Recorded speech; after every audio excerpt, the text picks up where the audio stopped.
All right, everybody, this is Psilocybin. Whoop, no, this is not Psilocybin Says. This is On Psilocybin. I'm Eric, and I'm figuring it out as I go. It's been a heck of a day for me. Tristan and I were here just shooting the shit a little bit about, man, how challenging life can be sometimes, especially if you got kids. Oh boy, kids are like trip sitting all the time. I came to realize that the other day. Well, I mean, I think I've realized it more than once, but the other day both kids are crying, and I'm just kind of standing there, like there they are crying on the floor, and I love you, but there's really nothing I can do to soothe you right now, so I'm gonna let it be.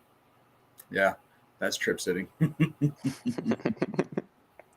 What was it? We were on a Sunday service yesterday. There was something I wanted to mention. Oh, when Emma was talking about allowing people to feel their emotions, and really feel it. I was thinking how,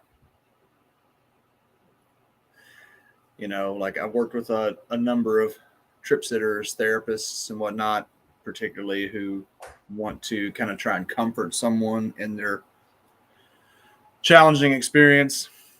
And that's exactly why, we want to let it just be. We want to let people feel these feelings that they haven't allowed themselves to feel for so long, which kind of falls back on the conversation that we were having right before this started.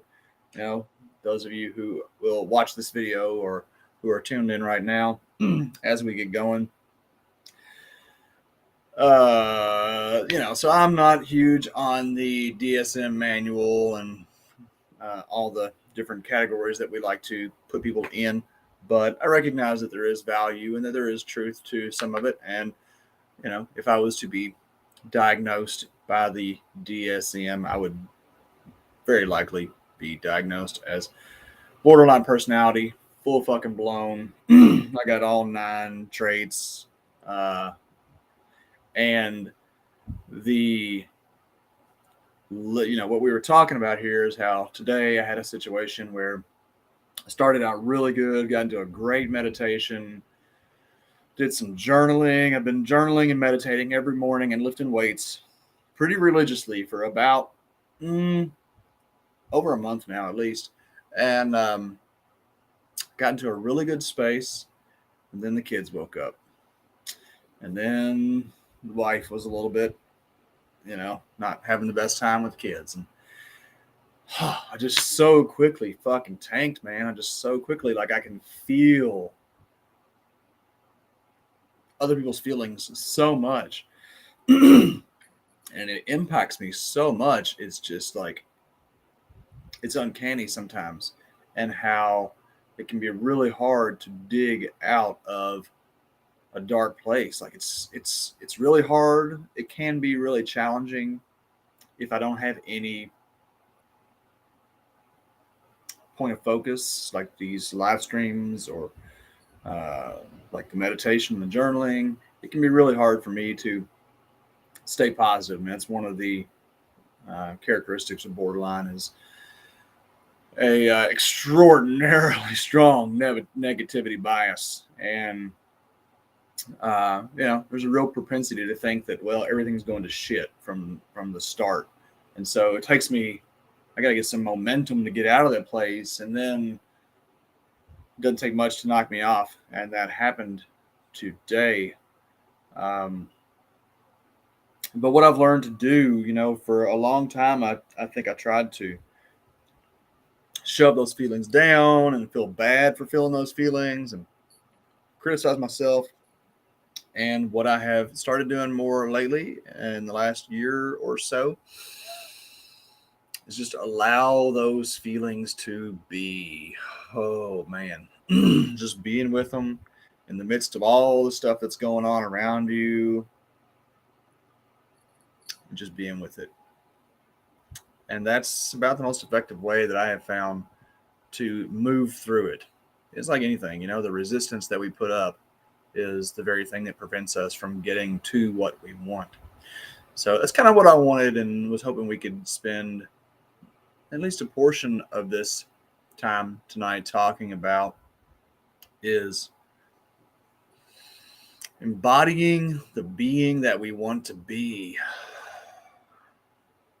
Something I've been thinking about a lot lately, and today, it's like those times when you're not being the being that you want to be, that is your natural state. Because my natural state, when I get away from everybody and everything, and I'm not feeling all the stuff around me, my natural state is pretty blissed out, especially if I'm out in the woods.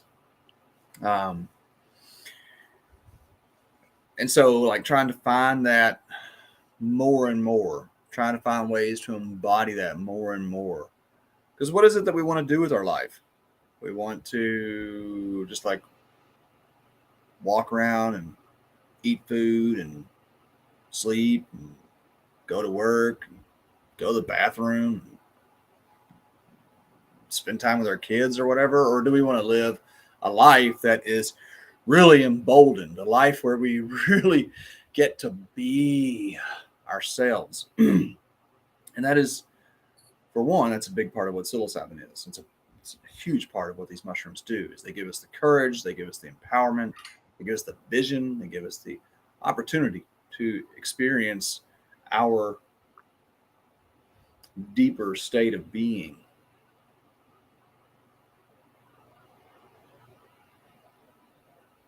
So, welcome everybody. I see we got a few people on the call or listening to this right now. I would love to have you all in the conversation. So, Tristan, if you do us a favor and post that link in the chat so people can join in. All you got to do is click that link. It'll bring you over to a waiting room, and then we will, if there is a queue, which I hope there will be. I hope there'll be a lot of people in the conversation tonight, and we'll just add you in. But really what this is about, folks, why we're doing this, is because, I don't want to say this. In short, this is me wanting to give back. In short, this is me. Is that Troy? Troy? Is that Troy on Instagram? Troy from Jamaica? I can't see the last name. I think you've changed, but it looks like your profile picture. I've been trying to get in touch with you forever. If this is Troy, please hit me up. The Troy that I know from Jamaica, that we had that crazy cocoon thing where you rocked it out so hard. Dude, I've been trying to find your contact for a minute, and I didn't think that you were on Instagram, so maybe you got back on. I love you, dude. I think about you so much, and I would love to talk with you. You're welcome to hop in on this chat if you want. Tristan, I don't know how to do it. Can you find a way to post the link in the Instagram live feed? Thank you. And then all you got to do is click the link. It'll bring you into the waiting room. If there's nobody there, you'll hop right in. If there's somebody there, we'll give you an idea of what it looks like. But we can also host multiple people. We can have up to 10 people in this room. So we can have some great conversation. We can talk about our experiences with mushrooms, which leads into so much more, right? I mean, the mushrooms touch on every aspect of our lives. For those of you who haven't been, what up? Hey, Brad from Malibu. What's going on, brother? Evening, sir, or afternoon to you. For those of you who have not been involved in the sanctuary services yet, man, we're having some incredible conversations there about some pretty awesome stuff. And I'd love for that to be in some ways transferred here. This, though, yeah, you might just mute it if you can, Tristan. Figure that out really quick. You got it. Tristan's got it. But this is a little more open. I might be wearing my sanctuary shirt, but we can talk about things that we might not otherwise talk about on Sunday service. And I'm actually having a little cold drink here with you tonight. So, it's a different vibe. This is much more informal. And that's sorry. So yeah, I would love to hear from other people about their working with the mushroom, how it has changed their life, the struggles you might be having. This is not a one and done, y'all. This is not a thing that you take mushrooms and all of a sudden life is fucking peachy keen. It's a slog, believe me. As someone who has had suicidal tendencies since I was a child, as someone who has struggles daily with depression, I know that the mushrooms are an incredible benefit, but they are not a magic bullet. So, but yeah, what I'd love for us to talk a little bit about tonight anyway is this notion of finding our most authentic self. How many times a day do you feel yourself holding yourself back? What's up? All right, Brad, bring it on. That's what I'm talking about. What's up, Brad? Are you hearing us?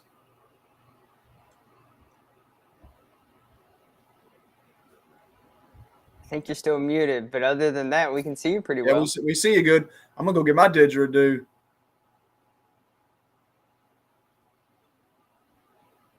I played the didge yesterday for the kids, and Ananda was not having it. I tried to play it one day when I was over there, and even watched like an intro video. Could not get it down. That is a instrument that I feel like requires some practice to get the proper form of the lips.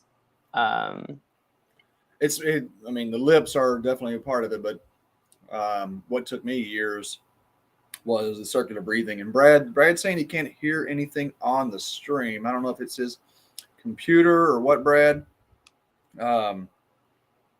Might check some settings or something to see if we can get you back in here. I know you got tons of experience, and I would love to have a more conversation with you around a lot of this stuff. Brad and I have recently met and have shared a lot of similar experiences. We also both play the didgeridoo. But yeah, the didge, man. The didge was the first out of body experience I ever had. Did I ever tell you about that? I was playing the didge. Like, not really.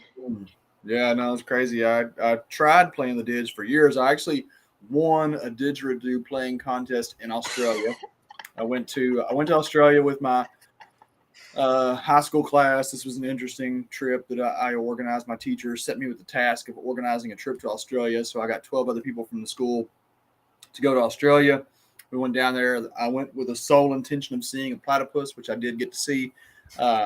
But we were out one night, and my wonderful teacher, Miss McDowell, you really inspired me. You did so much for my life.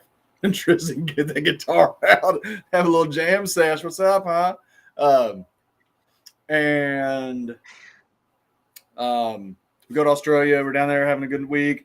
Teacher, drinking age in Australia is 18, and she was cool, so she's letting us kind of do our thing, And we went to a restaurant where we ate kangaroo and all these other crazy Australian foods. And at the end, they were having a didgeridoo contest. I played trumpet in grade school, middle school, and so got up on the didge, made the best sound of anybody or whatever, and won the contest, which was a bottle of champagne, which at 18, I was already well drunk and probably didn't need that bottle of champagne, but I got it, and we had a blast that night. But it was years. I played the didge for a long time, just trying to learn the circular breathing. And then one night I just had a big fight with my ex, and went outside just pissed, and was just wailing on the didgeridoo, playing it with this kind of anger. And the next thing I know, I realized I was circular breathing, which, it sounds a lot harder than it is once you learn how to do it. But the way how you can just go into a trance state with the didgeridoo within, like, I don't know, if you play it for like 15 to 20 minutes, you can get into a pretty serious trance. And that bad boy took me out of body. Hey, Brad, can you hear us? We can't hear you.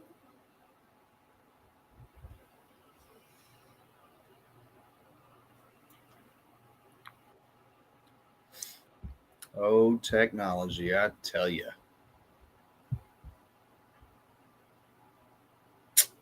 I would also like to point out when you were talking about getting upset after starting your morning off with your routine, really makes me think, man, what if you hadn't have had your routine? Like, that is something that's so vital, and I think you spoke about this. Multiple people have spoke about this within their spirituality practice. Is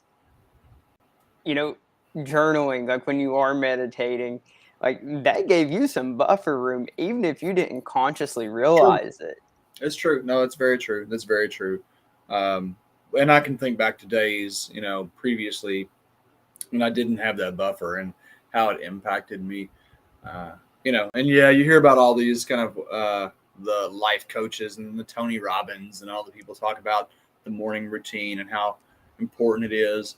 And I guess the thing that I think is not maybe brought up in these conversations is that nothing is forever, right? Like I guarantee you that Tony Robbins and Tim Ferriss and all these folks are they take days off or their morning routine shifts, you know.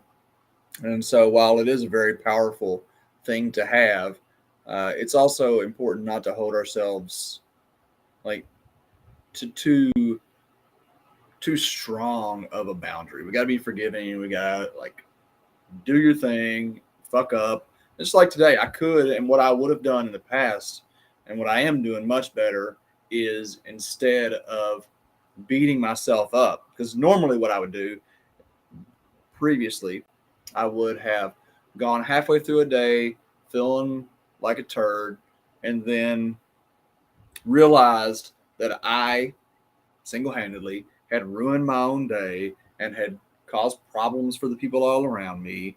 And then I would have doubled down on that with shame and guilt, right? And then just come home and just like, what a worthless piece of shit I am, and avoided everybody and felt guilty and horrible. But instead, what I did, I came home and took a 20-minute nap, which I needed. My kid, I love my daughter so much, but she was up a lot last night and I did not sleep well. And so I came home, took a 20-minute nap, and then I went outside and messed around my garden, which you got to see what I've done with this garden. Tristan and everybody who's following my extremely viral social media accounts.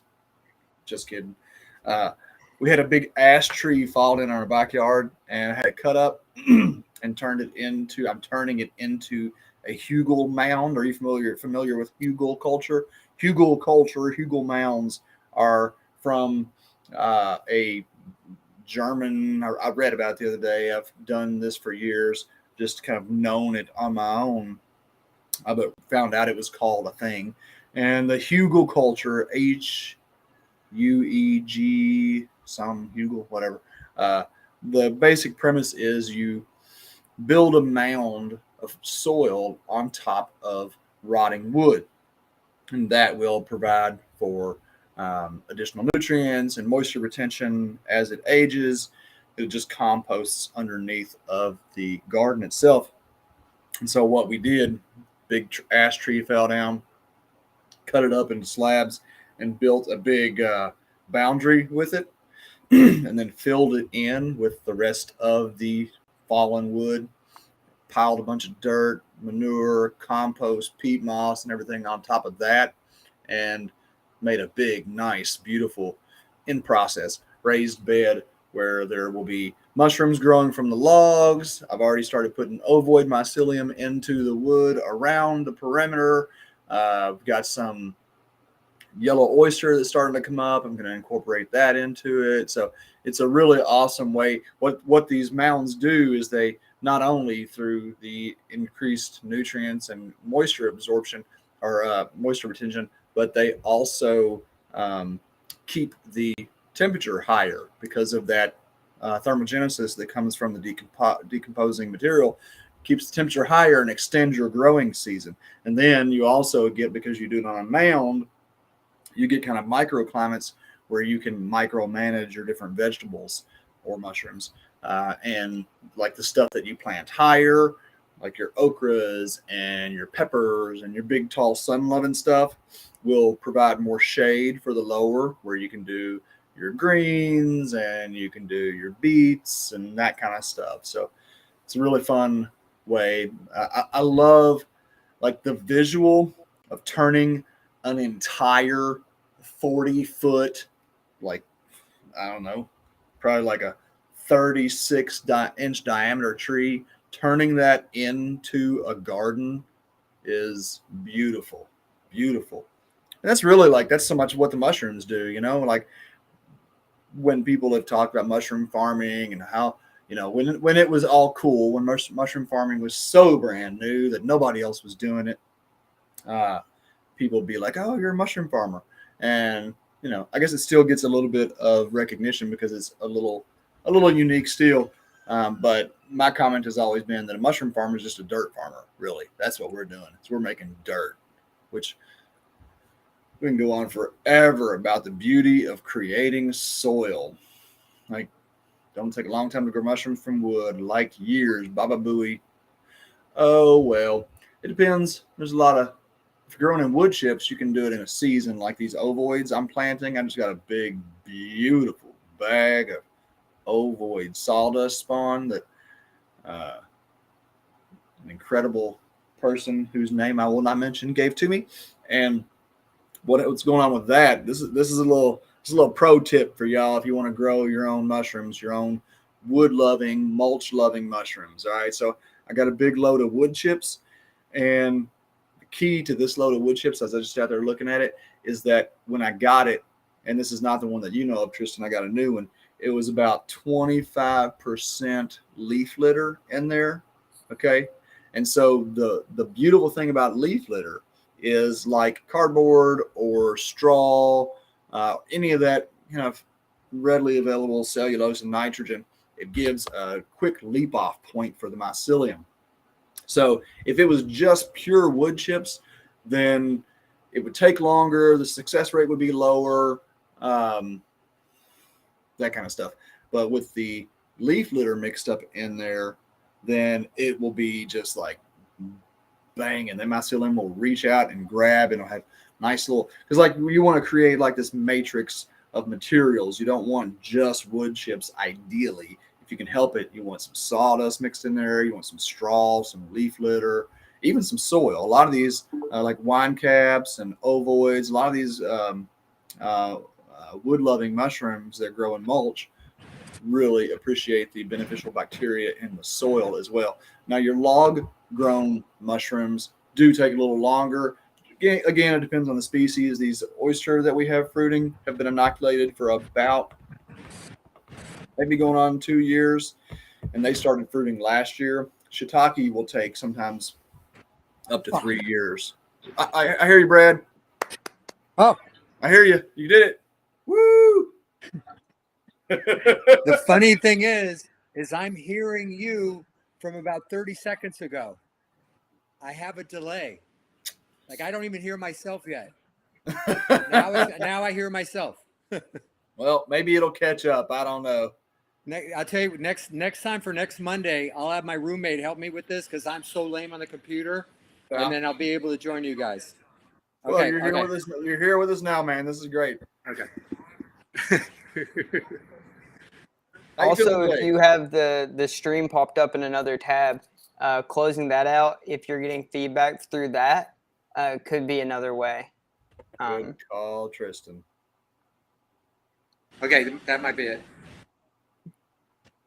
Okay. I was on the phone earlier, so that might be it.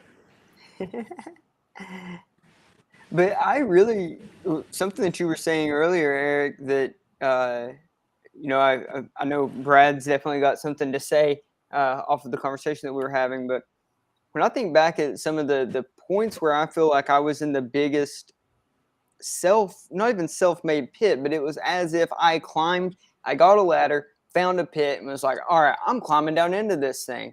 And then climb down into the pit, you're feeling like shit.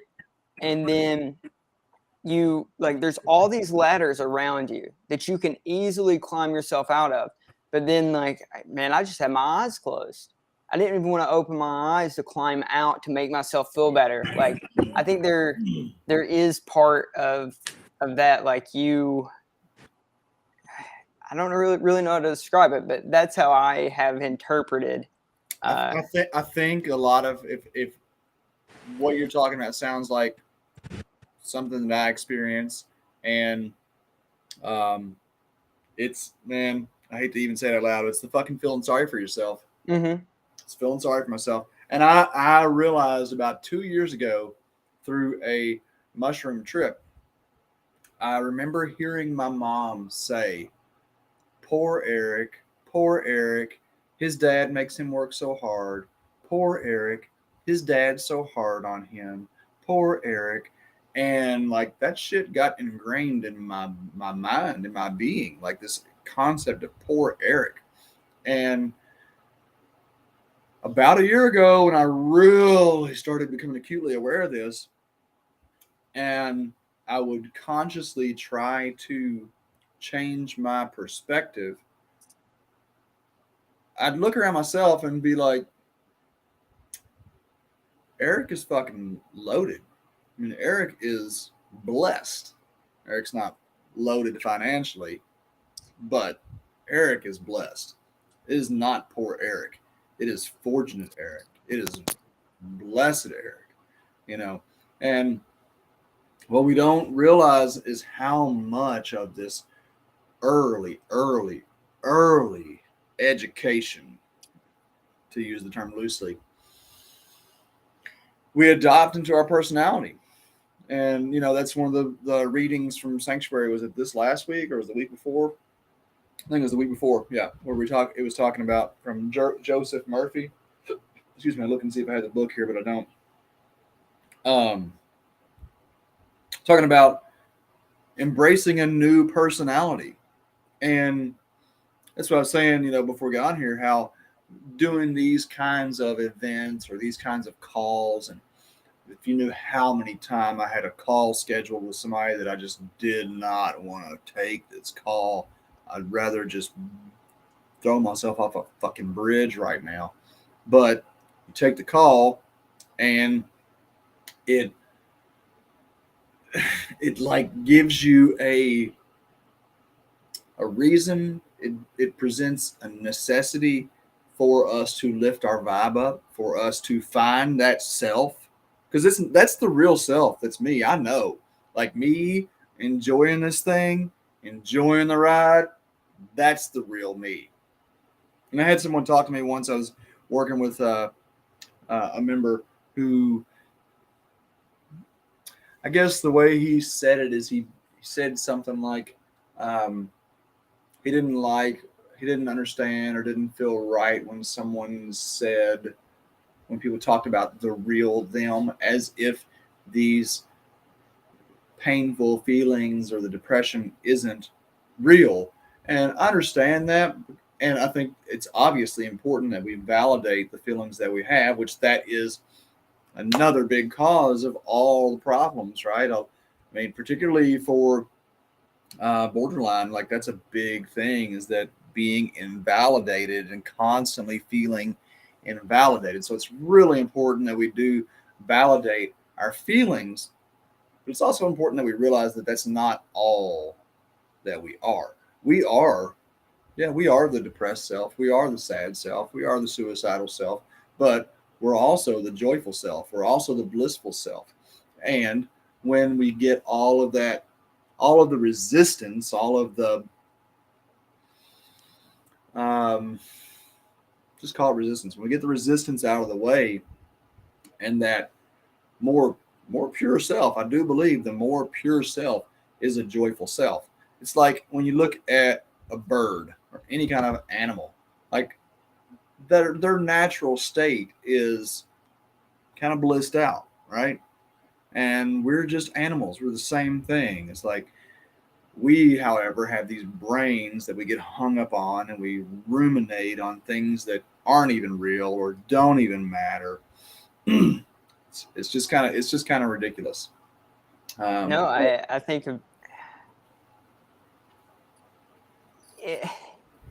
I don't know if this is a good, you know, a way of viewing it, but you know, there are the actions, the movements that you're going through internally, and instead of, you know, facing towards that piece, like I think you know, the way that you're speaking of it is, it's like you're going through a almost like a, for lack of better words, like a yoga routine of in the direction of that feeling.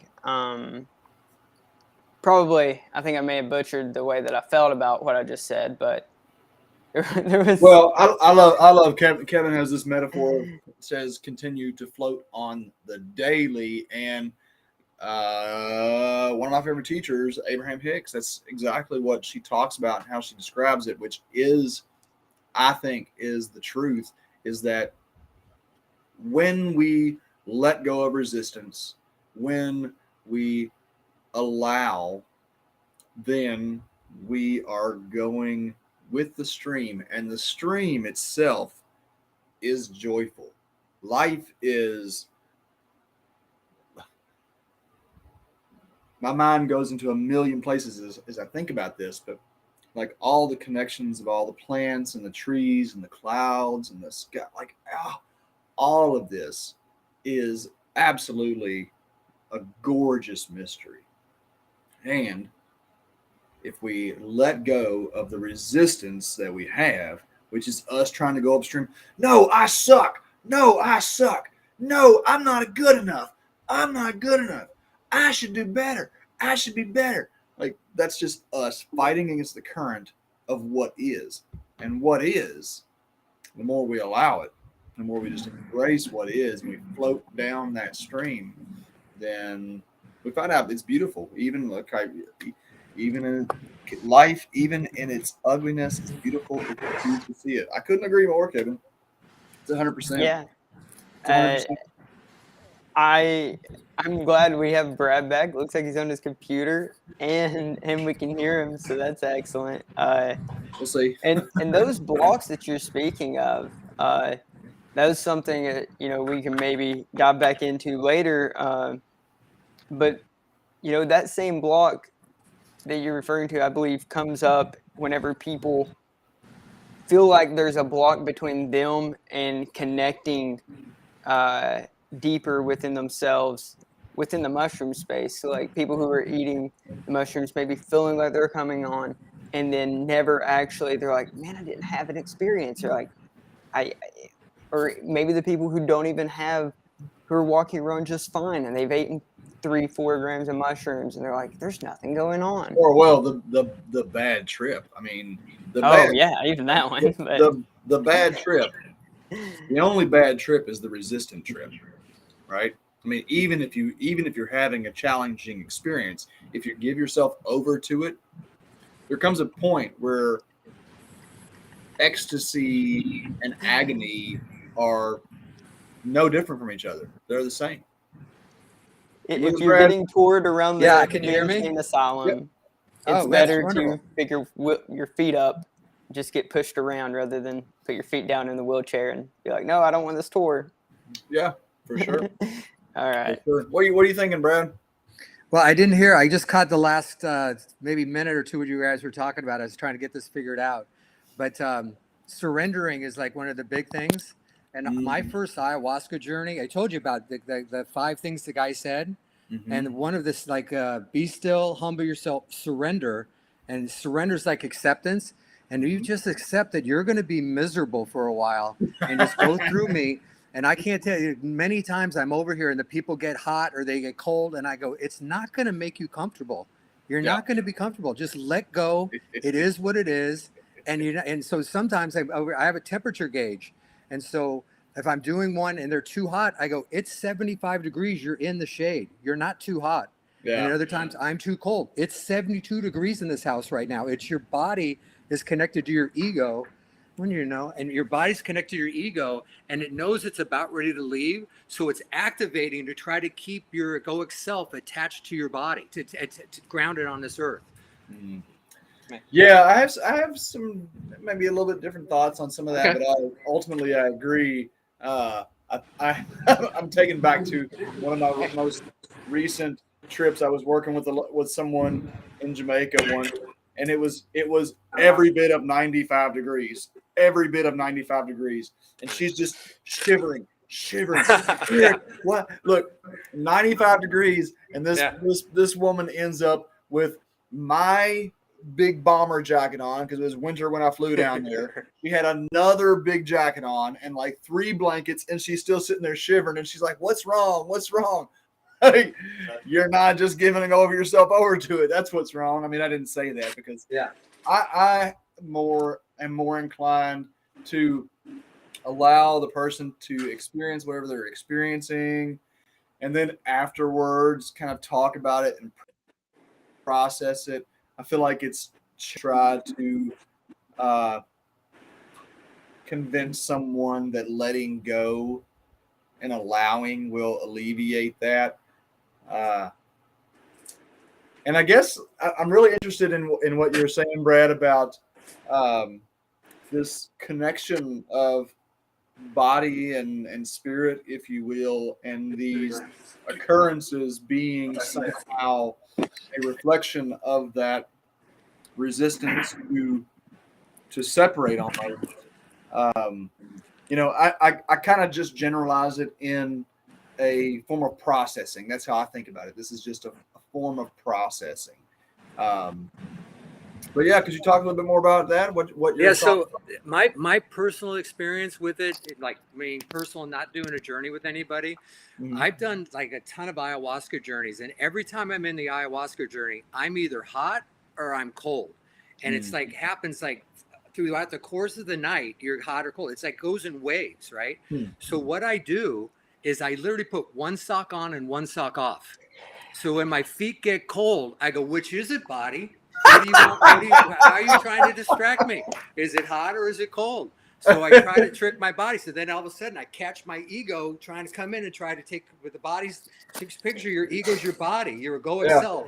And you want to connect with your higher self. So I trick it, and it freaking fools it. I get it.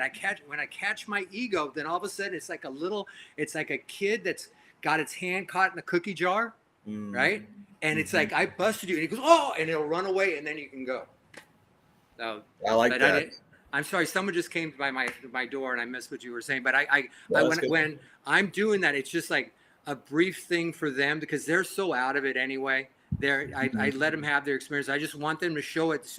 I remember when I showed you that temperature gauge when you were cold, when it was 72 degrees in here. You remember that when I showed you that? I don't try to convince them at the time. There's nothing. Yeah. And then when one of your I couldn't share. There's been numerous times when they're on too much medicine and the guy's marching around and it's like someone comes up to you and says you're not controlling the situation. It's like you can't. It's like they're completely underneath it, and we've had to physically restrain people before on the ayahuasca, and I've had some crazy shit happen to me where people literally, I don't want to get into it right now, but we really wrapped up a dude in a rug, and then the shaman sat on him like an alligator. And another time the shaman had a full Nelson on a guy, right? And 3 other guys were on him, and I had his hands, and the guy was like 140-pound jiu-jitsu dude, right? And he ripped at his hands, his arm out away from my hand, grabbed the curandero's hair and scalped him. Like he had a long, like big hair, and just a chunk of hair came out. And I woke up all bruised and battered. And with the shaman, one time there was another guy who was talking all the time, kind of like that he was just going. He was in a loop. Okay, I've died. I know you guys. I seen you. I get it. Can we go home now? I'm done with this. And it was just a loop going on and on.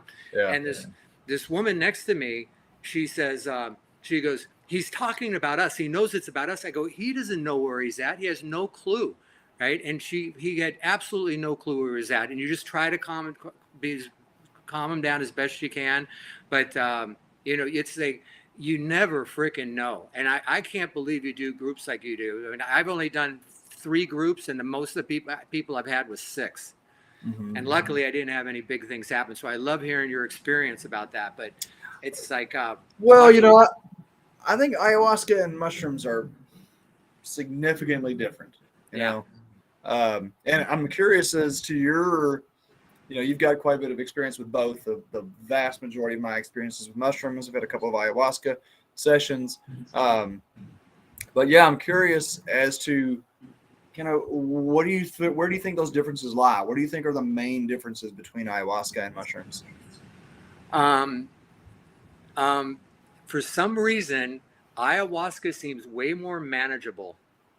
Oh, you think so? Yeah. But see, you're talking about experiences like how many you've had multiple experiences with ayahuasca where someone had to be restrained, and I've given out. I mean, I've had at least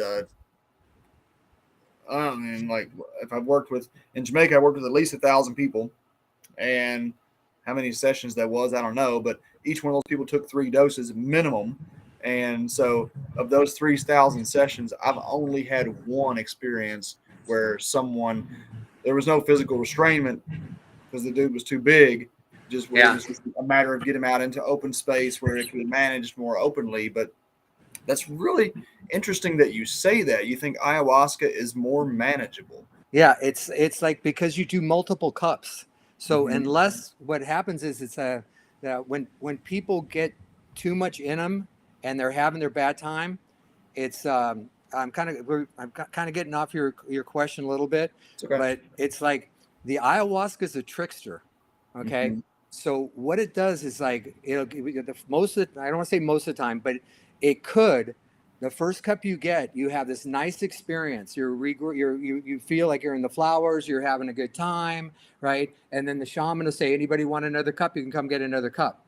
Then they get the second cup, and then it hits them, right? Mhm. So there was one time I was up there with the shaman at the altar, and I said, "Ayahuasca, she's like a trickster." He goes, "What do you mean, Brad?" And I said, "It's like what I just said, and it'll come back and get you." And he went like a viper, and he lets them go and they suffer all the pain and things like that. But me personally, I've had like we did have to restrain 2 or 3 people, but I've had people. I used to take people from up into the hills in Malibu, Mhm. and there was one time where a big guy, 6'3", 240, ripped like Green Beret type of dude, got upset because there was garbage around where we were sitting. And I'm like going, just be cool with the garbage. Don't get mad at the people who left it there. Just look at the beauty that's around. He couldn't handle it. So I had to drive him, and I'm on 5 grams of penis envy. And I had to get in my car and drive him because he was starting to freak out. He threw cigarette butts on me, picked up all the stuff, started throwing it on me. And I got him in the car, and I took him to this park nearby me. It was about a half-hour drive from where I was at, and trying to calm him down. And when I got to about 10 miles an hour, he tried to jump out of the car. Wow. A moving car, and then I got him up, and then he started banging on my shaman drum, and which is good because he got doing something, and he's banging it, and his hand started to bleed, and he's bleeding all over my shaman drum. And then I've had another guy where I was up at this couch area, this very secluded place that was clean. I found this couch after that event, and this guy got completely naked, was humping the ground, and there was nothing I could do. Mhm. Right. And luckily I was in this open space, but the only problem was there's a cliff right by him, and he's naked, sun tanning his asshole in the sun. And I'm like going, brother, come suntan your asshole up over here. I don't want to call the fucking paramedics. If you fall down here, I'm going to get busted. Just suntan your ass right here. Oh, And he was humping the ground, and it was a freaking nightmare. So it Yeah, just, well, it takes me back to one. I had one. Probably like a 70-year-old man, beautiful, beautiful soul, and God, what happened? oh man, uh, he got naked. This was the week. This was the week after. I mean, I don't care about the naked. I never care about that. It's whatever. Yeah. So it was just a very short time after this, the first experience I ever had where anybody big became unmanageable. And the following week, or following couple weeks after that, uh, it started coming on, and he's like sitting in a chair. I'm behind him. He's sitting in a chair, and he's talking to himself. And he's kind of twitching and doing things, and he starts taking off his shirt, and he rolls over and gets on the floor, and he takes off his shorts, and he looks at me, but like when he's looking at me, it's not him looking at me. Yeah. You know, Oh, yeah. it's whatever looking at me. And I said to it, I said, are we gonna have another one like we did last time? And he goes, yep, we are, yep. And so he takes off his underwear and he rolls over in the grass. And he's in the grass, and God, it was. He asked for water, and so I get him a bottle of water, and I had someone bring a bottle of water because I couldn't leave him, and he gets the bottle of water, and he goes like he's gonna drink it, and he goes nope, and he just pours it on his face. I was like, all right, cool, and so he's like, more water. He holds the bottle, has more, so I sent another bottle over. I think I had 2 bottles. I gave him the other one. He takes it, pours it on his head, and he goes more. And there's a water hose probably 10 feet away from me. And so I had a person helping me. And I said, give me the water hose and turn it on. And so they get the water hose and turn it on. And I'm standing here watering this naked man on the ground. I'm not going to say the things that he was trying to do to himself. But I'm standing there watering him, smoking cigarettes. Like I sometimes smoke when I'm in a session if it gets really intense. And so I'm standing there smoking cigarettes and watering this guy, and he's going through some wild shit. At one point, he gets up and starts to run towards a giant cactus, and he's just like running at this cactus like he's going to jump on it. Oh, shit. And he's running. I just like yell his name and just like snatch him back, like energetically. And he just stops, turns around, comes back. And this went on for hours. Yeah. And after it was all finally all said and done, he came back. I told the team, I was like, all right, I'm gonna go across the street and have a beer and just kind of get a break from all this. It's been a lot for about 6 hours. And I start walking across the lawn. I'm just like doing my thing. And I get to the roadside, and there are about 8 Jamaicans who are just leaning on the fence. And I get there, they're like, yo, Eric, that's your job, man. I was like, sometimes. But, like, I don't guess I ever really, those situations are intense. But unless someone is trying to, like, leave or get really physical, I've never really considered that unmanageable. I've had people throw things at me, and I just kind of smile at them. I don't know, like, and I don't know if you're comfortable talking about this, but after going through the cleric program and whatnot, and if you'd like to talk about that, I'm happy to. But it's just always been kind of like accept and de-escalate. It's like, that's cool. I've had people who I'd be sitting with them talking, and they would take a big swig of water, and they'd look at me, and they just go and just spray the water all over my face, and I'm just like, it's cool. It's all good. Yeah. So I've been spit on before. But your comparison to ayahuasca and mushrooms is really. It's like I'm saying that, and maybe it's just because I've had, my own personal. It wasn't my responsibility because the shaman would handle it, and when it's my responsibility, it might be scarier. So that's why I go so like I start so light. I literally start people with 2 grams. They have to do their first journey, unless they've done ayahuasca before. Then if they've done ayahuasca before, then I give them more. Right. And but I'll start with 2 grams and then go from there. But I've had that thing numerous times where that's not the same person that's in there, and it's like I just learned how to do some of these this clearing work from this mystic up at Santa Cruz in January of this year, and I came home, and like literally 3 days after I got home, I'm doing this journey for this 22-year-old girl who's suffering from depression. And I gave her 2 grams of the apes, the strong stuff, but just still 2 grams. And she's sitting underneath the pyramid, and everything was fine. Then all of a sudden, she opened her eyes, and it wasn't her. And she scowled at me, and it was not her. And I started doing this releasing technique that this mystic taught me.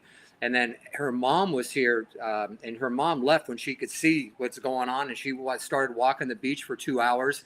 And I'm doing this clearing work, and then she comes up and is it okay to come up? And I said, yeah, she's okay now. And she comes up and we're whispering on my deck here. And I said, she had a lot of shit inside of her. There's a lot of stuff, and I could feel it coming through me. You probably felt it, you know. So it's like coming through me.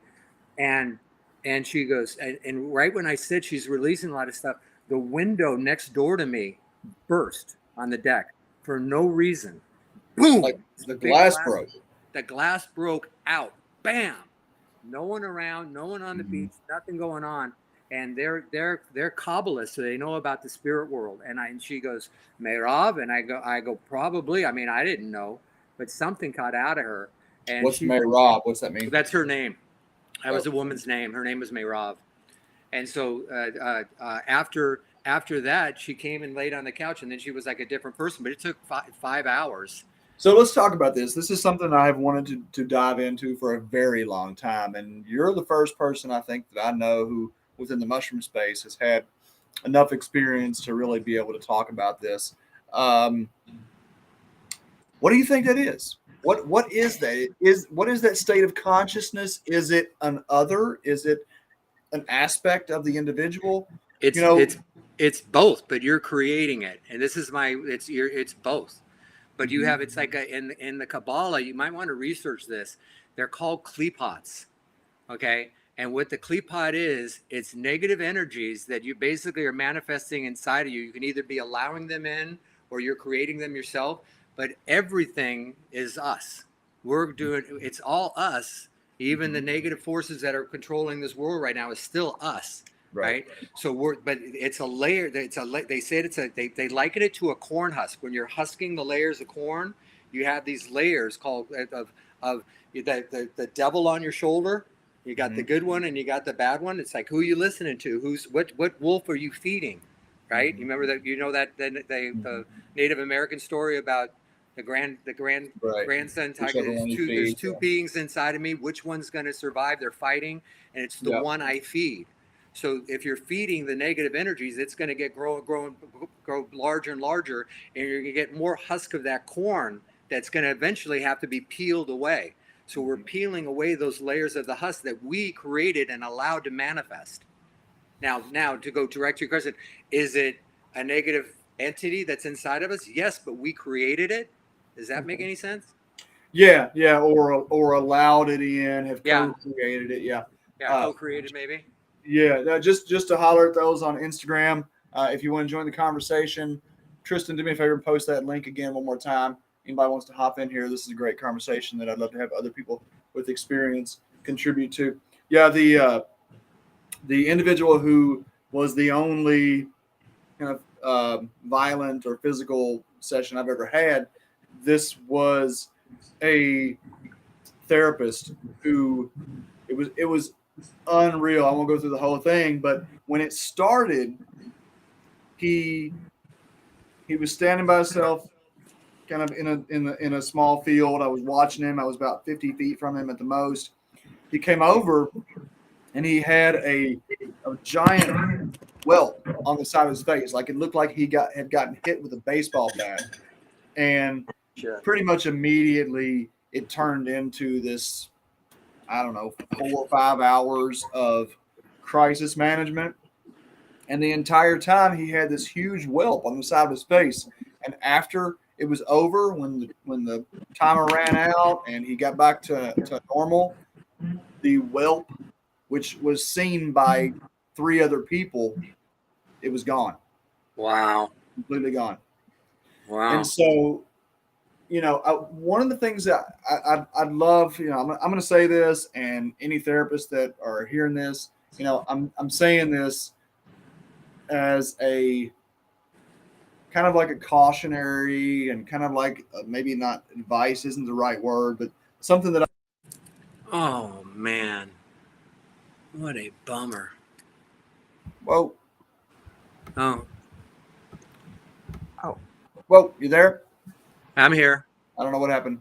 Yeah, something that I have witnessed very frequently is that therapists seem to be some of the people with the most kind of extra baggage, right?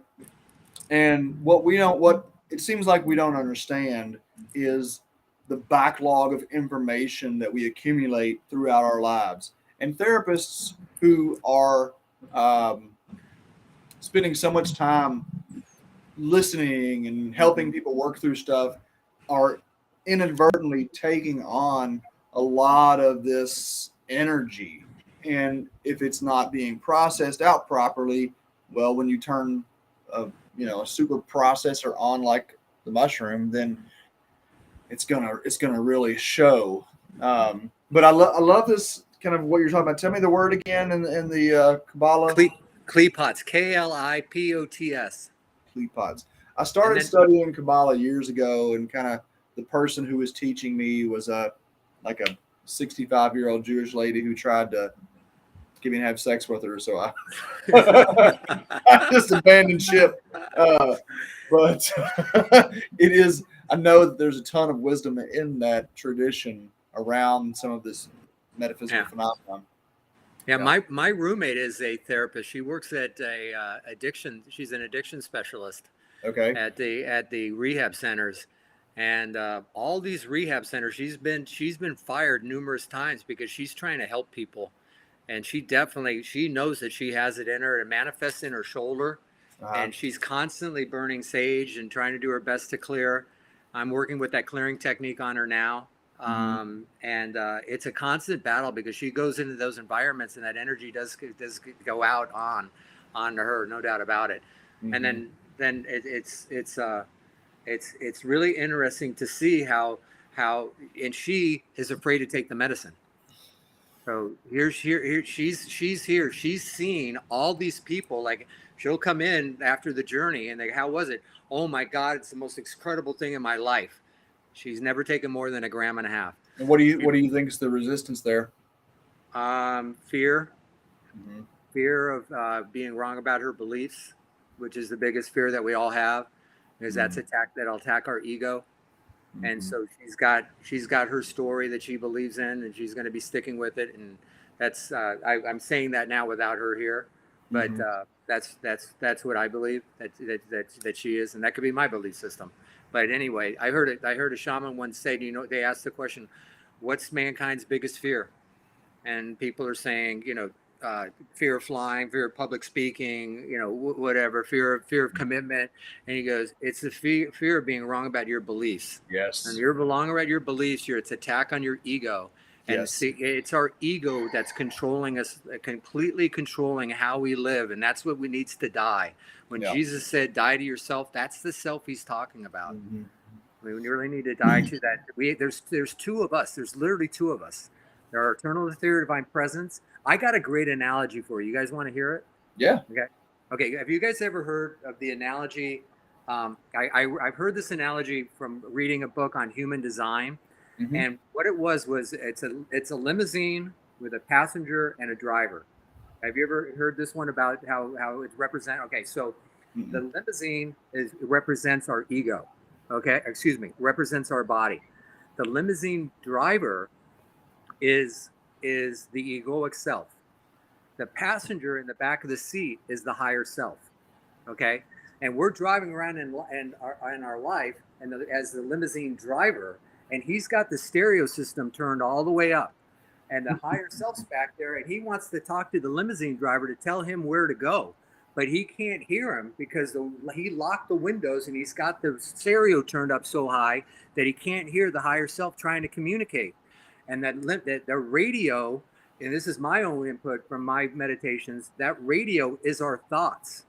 When we get rid of our thoughts, through deep meditation, then you go into the right brain, and the left brain shuts up, and it's the left brain that's our egoic self that's controlling us. It's a really good analogy. Yeah, it is. We have to turn the radio down. We have to turn it off to allow that other stuff to come in. Yeah. And that really goes back to what Tristan and I were talking about at the very start of this conversation, is going into a meditative state. Every morning I've been trying to meditate for 20 or 30 minutes, and just cease all thought, allow thoughts to just move, and try to let that let the guy in the back seat let his voice be heard. Yes, very good. Do you ever work on the heart rate variability breathing? Have you ever heard of that? I mean, I would suppose that I have. There's a lot. It's a really simple breathing technique that activates your vagus nerve, and it's so simple. It's like it's crazy that I didn't know about it. I mean, I've done all the freaking holotropic breathing and all the freaking fire breaths and Kundalini yoga and all the stuff. And all you do is you want to make sure your exhale is a little bit longer than your inhale with no pause in between.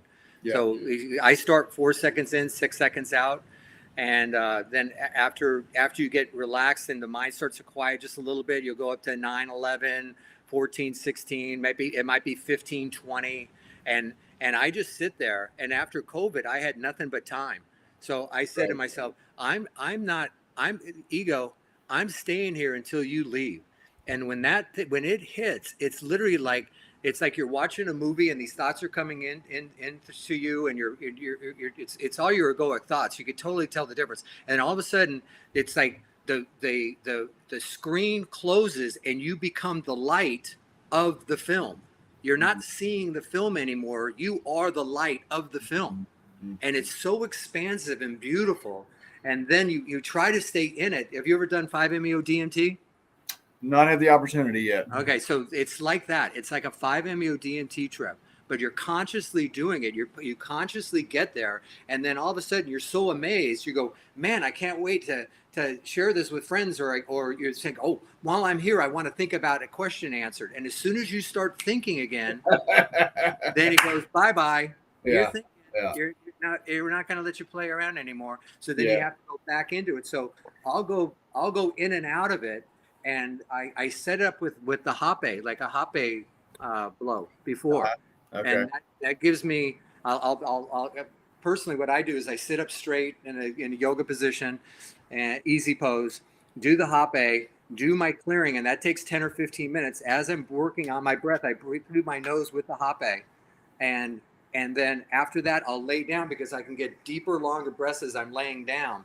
And you don't fall asleep. I mean, you might come close to falling asleep before you get there, but if you catch it, because when you actually fall asleep, you're chasing one of these egoic patterns. You're chasing a little thought, a little dream, right? And when you catch it, you stop thinking. Oh, you're thinking, and then that screen opens and become the light. So I just try that when you're doing your meditation technique, to do the 4 seconds in, 6 seconds out, and sometimes it's taken me up to like an hour to get there. But now. The similar thing that I use is it's called longevity breathing. It's a Taoist breathwork principle where similar thing, you breathe out every bit of air that you can. I mean, just every bit of air that you can, and then you inhale, and inevitably that out breath is going to be longer because you're just you're squeezing. So you're like squeezing your abdominal all the way out. Just pushing. And there have been times where I actually thought I was going to die because I was going to breathe all the air out of my cells. But what it does is, at least from my experience, is it puts me in that similar state that what you're talking about. Yeah. Where it's just, but as soon as you have a thought, it's just gone. Yeah. Well, I think that's what makes what both of you are referring to so special, and almost, I don't want to overuse this word, like these sacred spaces of the mind. Because, as Brad said, oh, I'm thinking about this person, or if you want to try to give that to someone else, you can't. And I think that, I don't know, I think there's something so special about what that is. It's like someone who, if you see someone that's very chaotic, and then you're trying to teach them mindfulness, that sometimes you can lose your own mindfulness in the process of trying to help another. I don't know. I think that there's something about that within this whole work that both of you all are have done for so long now. It's amazing. When I was doing my very first ayahuasca ceremony, I literally thought I was dying, and then I just surrendered and said, okay, I drank 2 gallons of Drano. I might as well just end it, right? And I just said, fuck it. And I was literally in baby pose, clenching because the pain was so great. It was just massive amounts of pain. And as soon as I surrendered, right, literally, I realized that everybody in this room, it was a private group, was a Buddha. The person who invited me was a Buddha. My daughter was a Buddha. The person playing the guitar is a Buddha. The shaman's the Buddha. And all of a sudden, I go up into the white light, and I'm going, I'm becoming enlightened. This is amazing. I can't wait to share it. And the shaman like knew what was going on in my mind, and then hit me with a rattle. Boom, boom, boom, boom, boom, boom. Like, what do you know, Brad? What do you know, Brad? And the pain would come back into my body, like my thoughts coming back into me, the pain. And it would go through the cycle again and said, okay, how did I get here? I go, I was still, I humbled myself, I surrendered. And then I do it again. And it was just a cycle where I had to keep going through. But as soon as I wanted to think about how can I explain this to somebody? How can you explain the ineffable to somebody? Yeah. It comes back and you lose it. And mine at that time was pain to go through it. Yeah. It's a tough balance, I feel like, to walk that place of experiencing the ecstasy and sharing it just through being. We're trying to put it into words. We're always trying to put things into words or draw a picture of it or make a song or whatever. But like the only really effective way to share it is to be it. I agree 100%. Again, it comes back to the thing that we were talking about at the start of this conversation before you hopped in here, was trying to get back to that authentic self, trying to get back to that blissful self, trying to get back to the limo driver who knows where he's going. He knows he's in a big, beautiful car. He knows he's got everything at his fingertips. But the driver up there is so fucking clouded because of all the, thoughts. The glimmering things, the shiny shit all around, and it's that's like a funny kind of aspect of this, is like we get distracted by all the shiny stuff because we want it. But if we can go back to that realist self, that highest self, then we know that we already have all that. There's no need to want it. There's no need to share it. There's no need. It's just like everybody has it. Everybody's the Buddha. Everybody's the king, And so the more we can continue to embody that and just be joyful. And that's, I was sharing with Tristan and the listeners earlier, and I was kind of kicking myself because this morning I woke up in such a great place, got into my meditation and my journaling, did some weights and everything. And then like just shit went sideways, and I allowed myself to get distracted by the radio noise. And finally, like as the day has gone on, can get more, in touch with that more authentic self. So what do you think? Like, the first thing I want to ask you, and I think that it ties in together, is where have you come in terms of being able to tap into the medicine without the medicine, right? Without consuming it. And that also kind of leads into this next question of how do we help ourselves and help others more readily get in touch with that higher self if the medicine isn't immediately available? All right. So let's go back to, so I was listening to you about your kids triggering you. And the universe is like a sea. Picture a sea, and it's a liquid thing. The ether is liquid. It's real. There's a sea of energy of it's called the prima material. The prima material. It's the first matter, right? And we are vibrating out a frequency at all times. There's a frequency that goes out. I'll text you a super cool video that I just got the other day regarding a person and there was a people around a bird bath, right? And when they touch the bird bath, it vibrate the water and reflect it up into a shaded area on a fence. And each person that touched the bird bath had a different signature. One was a loop, one was fractal differently. Everybody has their own signature, okay? So that goes out into the universe. Okay, the universe is an echo chamber. You've probably all heard the mystics talk about the universe being a mirror, and it's going to show you what you need to work on yourself. It's going to show you what you need to work on. Anytime you get triggered, it's an opportunity for you to release something that's inside of you. So anytime your kids come up and start triggering you, it's like it's your opportunity to release it, recognize it, release it, and don't let it affect you. Because when you handle something in neutrality, when you touch that bird bath, it's going to be sending out positive vibes, not this negative stuff that's going to come back and see you again. That makes sense. So when I show you this thing with the bird bath, you're going to go, oh man.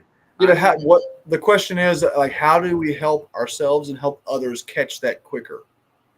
Through meditation.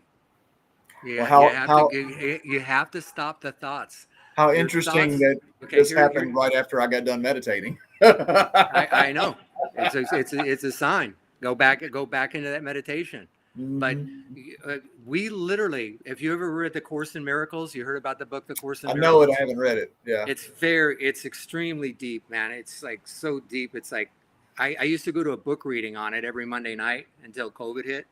And anyway, I started reading it again. And the first like 9 chapters of that book, when you read it with the different eyes, this is my second time or third time going through it.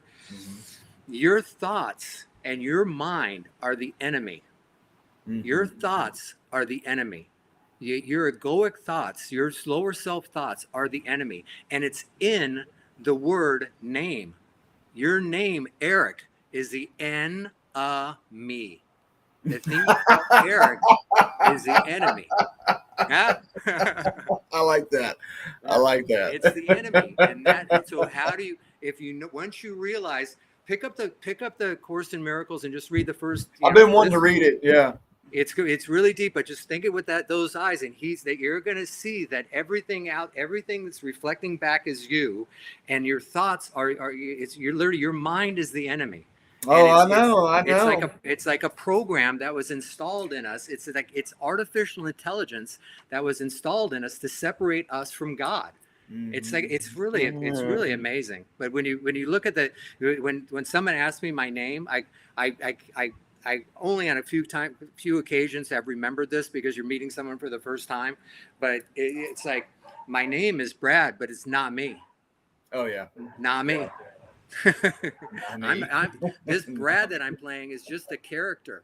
I'm playing a role right now, and I'm playing this role to try to wake. Everybody's playing a role. Your higher self. You made this plan with your spirit guides to come into this incarnation, in this life. We're being raised the Southern Baptist or whatever you are, when the racist family with all this, then hoping it's going to trigger you enough that you're going to go find out who you really are. And so myself personally, I was put in. I come from a family line of alcoholics. And when you understand that your you might understand this, Eric, your great-great-great-granddad could have been you. You know how you reincarnated it into the same thing all the time? My Taita, one time, he came over and I had this extreme back pain in my back every time I do the medicine. And it was literally birthing out. It's like giving birth out of my back of addicted Brads. Just addicted little Brads being born over and over and over again until I realized that I have an alcohol and a drug problem, right? So he came to me when he worked on my back. He goes, "You have deep ancestral karma in your back. It goes back very far, very far." And I go, "Oh, okay." So I'm sitting there and I'm going, over the next 2 months before he came back again, and I said, "Why am I paying the price for my great-great-great-granddad? Why am I doing this?" It's like I'm doing all this work and I'm trying to heal myself and I'm being so pure and I've changed my ways. And why am I paying this price, right? And then the next time I go up to him, and the first thing, as soon as I walk in the door, he goes, "You know what I mean by your ancestral karma, don't you, Brad?" And I went, "Yeah." It's like my granddad. He goes, "It's you. It's you. You're your great-granddad. You're your great-grandmother. You stay in the same family line. And it's you that you have to break free from." So it's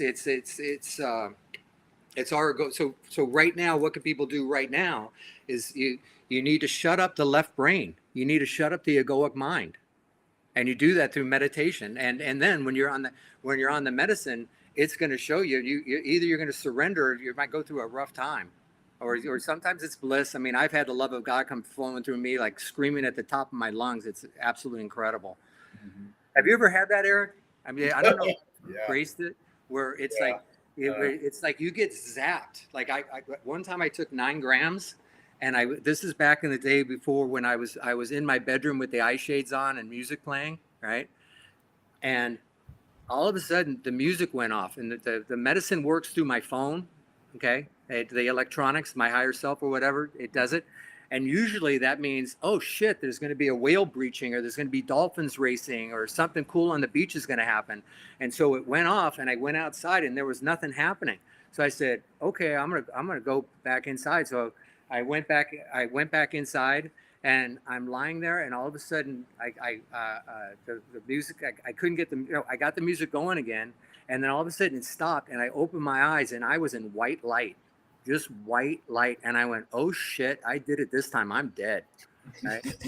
and I looked around, and all I could see was a little picture of my daughter when she was like 5 years old, and she was sitting on a rock like this, looking down at me, and her higher self, this is my perception of it, her higher self goes, okay, daddy, you want to feel this, here you go, right? But it wasn't the little girl, it was her higher self as a grown 30-year-old woman. Mm-hmm. And this zap came through me, like in the Kabbalah, there's a titzma, they call it a titzma, that separates us from the source energy of love and light, which is so intense, and we're so dull that if we felt it, we get blown up. Right. Yeah. And it came zapping through me, this love. And I was like, oh my, and I went, God, and at the top of my lungs screaming. It was so insane. And I was able to duplicate that like 5 or 6 times. And I have my neighbors, I live in an apartment building, right, on the beach. And so I'd have to tell them all, I'm going to go do my mushroom thing today. Don't worry about me. And one time it got so intense that I had some roommates at the time, and the roommate was a 14-year-old kid, and he knocked on the door, and he goes, Brad, are you okay? And I got up out of the bed. I go, God loves you so much, you have no idea. And he was this black kid, and I just hugged him. I picked him up and I hugged him. I love you. Well, it's just mind-boggling. But that being said, I've never got back there again. It was grace to me. I felt it, and I've never been able to go back there. But once you experience it, you don't need to experience that again. You need to go on the new experiences. Mm-hmm. Mm-hmm. Yeah. Continue incorporating it. Yeah. DMT and mushrooms a few times have taken me to a similar place. I love what you're saying, and have experienced this the same, right? We think that, we had this experience of dying through the torture, the torment, the misery, but the light is equally as powerful. That it can kill you. It's like, yes, you want it all. Oh, you want the glory? You want all the glory? Well, it's gonna fry you. Yeah. The priests in ancient Israel, when they would go into the Ark of the Covenant, they go once a year. They dress all in white. They'd have their breastplate on with all the gems for protection. They're as pure as possible, and they tie a rope to them.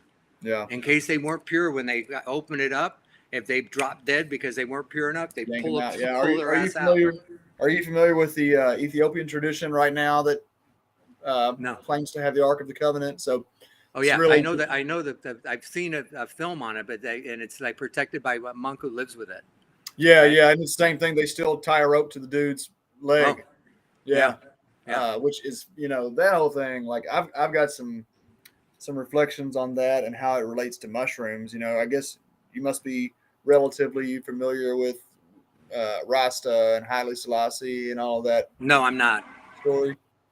So Haile Selassie was the last emperor of Ethiopia, and Ethiopia has documentation and claims to be direct lineage from the King of Solomon. That the kings of Ethiopia are bloodline direct from Solomon. And he was with Sheba, right? And Sheba went back. Yeah, right. Sheba went back and had a son, and the son went and took the firstborn of the high priests took them all back to Ethiopia with him because of this vision where they were supposed to take the Ark of the Covenant because Solomon had been corrupted and blah, blah, blah. Yep. And so, therefore, there is now a tradition in Ethiopia. There's a temple where the supposed original Ark of the Covenant rests. But beyond that, even between Jerusalem and Ethiopia, Aksum, Ethiopia, there are temporary tabernacles set up where the Ark apparently rested time before they took it down. And so, you know, Haile Selassie was this last emperor of Ethiopia.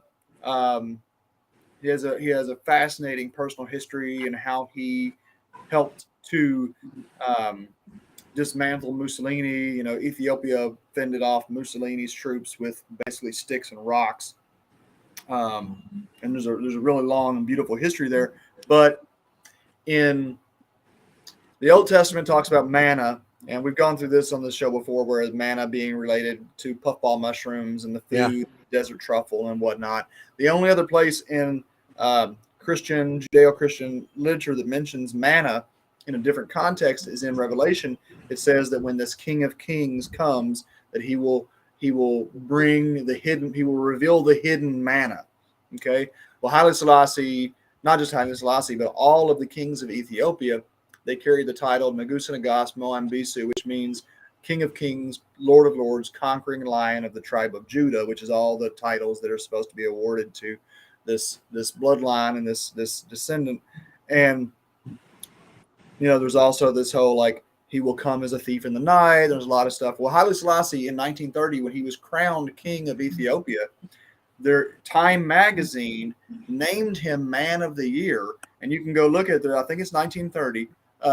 The Time magazine has a headshot of Haile Selassie on the cover. It says Man of the Year, King of Kings, Lord of Lords. Okay. Right there in front of everybody. And nobody ever, like all the Christians that are waiting for Jesus to return and all that, they're always talking about the King of Kings. Nobody ever fucking noticed this. Well, Haile Selassie was crowned king in 1930. He did so much to modernize Ethiopia, but not just that, to deter nuclear weapons, to support infrastructure around the world. He's the only world leader who was a member of the League of Nations and the United Nations.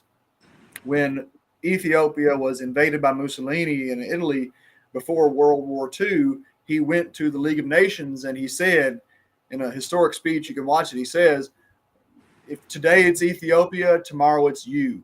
The League of Nations said this organization was here to defend the small countries. We're being invaded by an aggressor for no reason other than they are calling us savages. The Pope christened this. The Pope, authorized the invasion of Ethiopia. Nobody did anything, and within I think 6 weeks or something like that, Hitler had invaded Poland, and World War II started. When Britain went and finally, Haile Selassie went into exile for 5 years. He fought front lines with his army for a long time, and then he eventually went into exile to try to plead to the world. And eventually, Great Britain decided to help kick Italy out of Ethiopia. And when they did, that changed the whole tide of World War II. Wow. But Haile Selassie is, on time, King of Kings, Lord of Lords, Conquering Lion of Judah, Man of the Year in 1930. And in 1950 or what year was it? I forget. Maria Sabina was on the cover of Life magazine, or she wasn't on the cover of Life magazine, but that article that featured her was the feature article, right?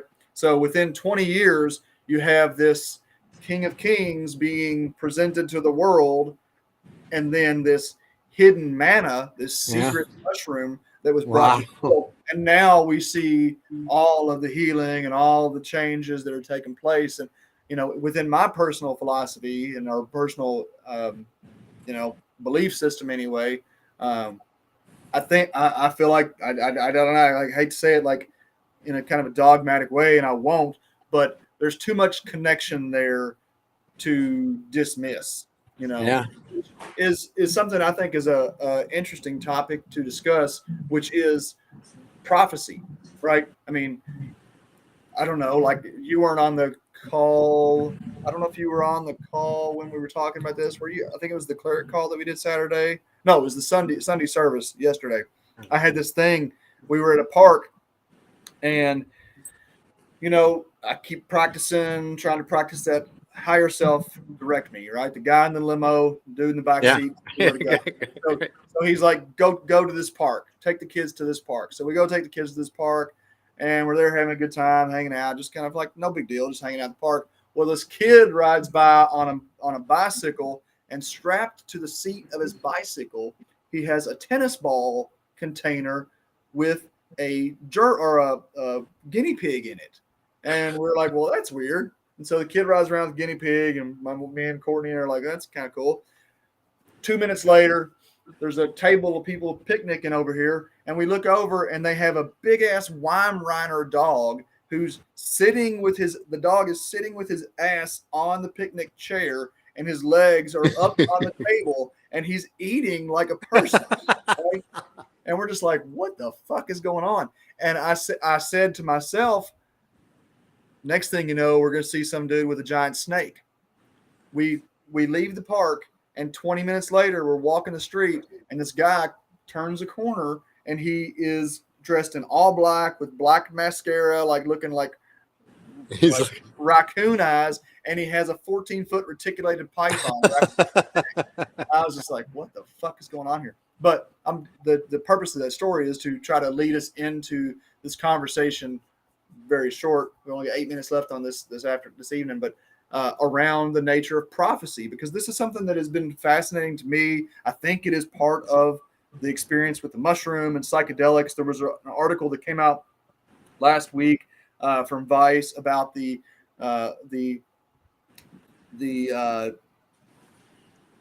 historical link between psychedelics and ESP, right? And so I'm curious in the last few minutes here if we could talk about that a little bit. What kind of experiences do you have with that, or thoughts around it? Personally, if we got into prophecy, I'd probably get a little too political. So I don't want to do that. But the mana thing and the mushroom being the gateway to opening things. I'm in. I read the book. It's the mushroom and the cross. Oh, Sacred Mushroom Cross. And then there was another one with that had the one with all the paintings and everything. Have you seen that one? Yeah, I have that. Yeah. It's like there's Adam and Eve at the Garden of Eden, right? Right. And they're they're supposed to be under a tree. That's a freaking mushroom. You can't tell me anyway. Yeah. It's a freaking mushroom. Yeah. So and then and all the paintings that are around and all the different churches, they have them.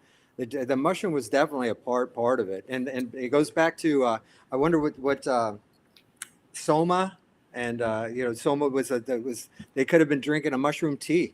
They don't know what it is. Yeah, no, I've got a friend who I could go on about that. Who he studied the history of Soma, and he created a mixture using Amanita muscaria that does all the things that Soma was said to have done. But let's just briefly, what are your thoughts around prophecy? And I don't care if you get political. Nobody gives a shit. Okay, I can give you some. Everything is a cycle. Okay, we're going in cycles. Okay, and this whole universe is a giant clock. Okay, you know about the precession of the equinox and the change of human consciousness. Those are all the different landmarks are just like it's like an alarm to let you know, okay, we're coming up to this mark, 25,920 years. Boom, time for that. And we're at the end of a 25,000 year cycle, and it's a grand cycle that we're coming to a conclusion on. And there's the law of one talks about this. There's going to be a harvest, and they use the word harvest like in the rapture, right? So there's going to be people we might go into different dimensions. People might be leaving here. So I don't know exactly how it's going to look. I've heard so many different things, but everything is cyclical, and there's nothing new on the earth. This has all been here before. So if you look back at the Exodus of the Jews, that could be symbolic to something that's happening now. It's always a cycle, and the Atlantean times, and it's sorry, I can't really go into much on the prophecy of the Bible, But No, it's okay. I mean, I'm just kind of thinking about the nature of foresight, right? Like, yeah, because where does it come they've been there before, and they're from? handing down oral traditions and they're just telling it in story, to metaphorical stories, to let us wake up to what it really is. But it's like the energies of the tarot card, where you're going through the different the major arcana of the tarot cards. It's all different cycles, and we've been through here before. And according to the law of one, they basically said that it's time for you guys to stop being controlled by the elites. You can no longer have them keep you under their heel. But at the same time, the elites, you got to understand, everything is one. It's the law of one. But they said, so the question to the Raw Confederation, it's a channeled book. I recommend everybody read that. I It's a know of it, yeah. channeled book from the Raw group consciousness, because they've transcended individuality. They're now just their one consciousness. And so we still have the separation from our higher self, which is one. And so what they said was that what we call the elites have been controlling us for thousands and thousands and thousands of years. And in the last 3 cycles, they've only been able to pull off very few. Their harvest has been like nothing. And so now they're saying, the question was asked, if we're supposed to be all love and light in service to others, and because they're us, if we don't serve them anymore, aren't we disobeying the law of one and being helpful to everybody? And they go, yes, you are, but this is going to cause a friction, and it's going to cause, might be part of the global warming on Earth as well. It's happening right now. But they said you can no longer be placed under their heel anymore. And they said the way to do it is by exposing them. So just expose them. You don't go to war with them. You don't do that. You just shed light on what's going on. And thanks to the internet. If it wasn't for this internet, with you and I having this conversation right now, people might not hear this. If they're stuck watching that Black Mirror that's on the wall, at being programmed, there's a reason they call it television Oh, yeah. program. You're Yeah. being programmed. And if you were stuck in that, if it wasn't for the internet, we wouldn't be able to be here. And I have an interesting personal story. When the fire blew through here like 4 years ago, the Woosley fire, one of many, I don't even know all the names of them. I was banging my shaman drum, right? And it got so dry that I couldn't hit it with my beater. So I started using my fingers, right? And when I was doing it, it was so dry, the strings were singing, and I was able to get really cool didgeridoo rhythms from it. But one of the times it was singing, and it was going, thank you for the internet. It was going, thank you for the internet. Thank you for the internet. Thank you for the, and I'm going, what the frick's good for the internet? The internet's only good for porn and gambling. What good is the internet? Right? So then it wasn't until later I'm realizing all the shit that's happening now with the vaccine and all the control, the tyranny that's happening in a cyclical fashion. It's going to come stronger and stronger. And you can see why that was singing it to me. So Isn't it interesting that psychedelics are experiencing the resurgence that they are at this time as well? It's like the internet, right? Right. It's like there's more knowledge available to us now than there ever has been. Yeah. And more spiritual knowledge, which you can only be, the wisdom can only be gained through experience. You can't read it in a book. Right. You have to experience it yourself. Wisdom is knowledge experienced. You have to do it yourself. That's why when everybody, Tristan, back to your thing, is you want to help people, but they have to do it themselves. If we do it for them, it doesn't work that way. It has to be through them. And all we can be, like Eric said, all we can do is a shiny beacon of light. And when people look at me compared to 10 years ago, I'm a different human being. Oh, dude. Yeah. Completely different. I feel that. Oh, well. All right, Brad. Wait, don't go yet. What's your idea? Tell me about your prophecy stuff. Oh, God. Yeah, I don't know. I mean, I think that, like you said, it's cyclical, and that consciousness is not confined to a single point on the timeline. That this loop that we're in, we can move around on it. I've had many experiences of like being in the future. I mean, even Sanctuary, I feel very strongly that Sanctuary was like the inception of it in large part was from me stepping into the future in a way and coming back and bringing the future back here. And I don't know. I'm starting to recognize that ever since as a child, I've had so many dreams that come true. Like in bed asleep, have a dream, and the next day or a few days later, it comes to pass. So just acknowledging that it is cyclical. There is nothing new under the sun, and that we are not confined to. Well, I shouldn't even say that. Like all time exists right now. Yeah. We are confined to this moment, but within this moment is all knowledge. Right. So let's go back to what I missed something huge. What you ask is how can people get there? Right. When you're in the now, you're not thinking. No, yeah, that's how you So get there. it's like now. it's so powerful. You're not thinking about the past. You're not thinking about the future. You're just looking at that guy with that python and looking at that thing, and you're just the observer, and you're not thinking. That's the power of the now. I have a friend of mine who's like, she's totally enlightened by just being in the now. And all this magic is just totally happening for her. It's I think that's ultimately what psychedelics do is they bring us Yeah. more to the moment, And I want to kind of say this, when you are, living in that present and you are silencing the mind, I notice sometimes that there's these small instances of the will that you're referring to of repeated things where I'll notice an instance that it's almost like I've made this decision or I've had this interaction with other consciousness. Wow.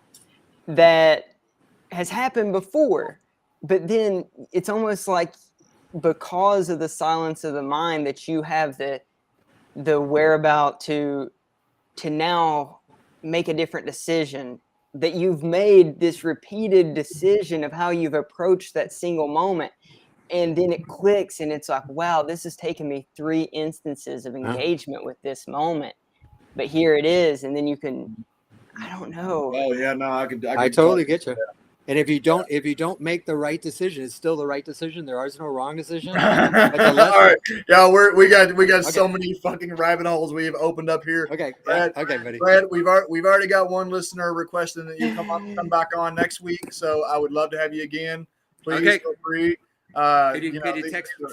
Wonderful topics. It's going to be next Monday again. Yep. I'm probably fantastic. At a certain point, I'm probably going to switch over to Saturdays earlier. But for now, Mondays still. Okay. All right. Yeah. Excellent. Awesome. Thanks so much for hopping in, Brad. Thanks, Tristan. Thank you, Tristan. Thank you, Eric. Yes. Thank you, all you listeners. It's been a wonderful, wonderful conversation. Be sure and check out the Psilocybin Says podcast and check out all the stuff we're doing in Sanctuary, growing very quickly. And see you next week on Psilocybin.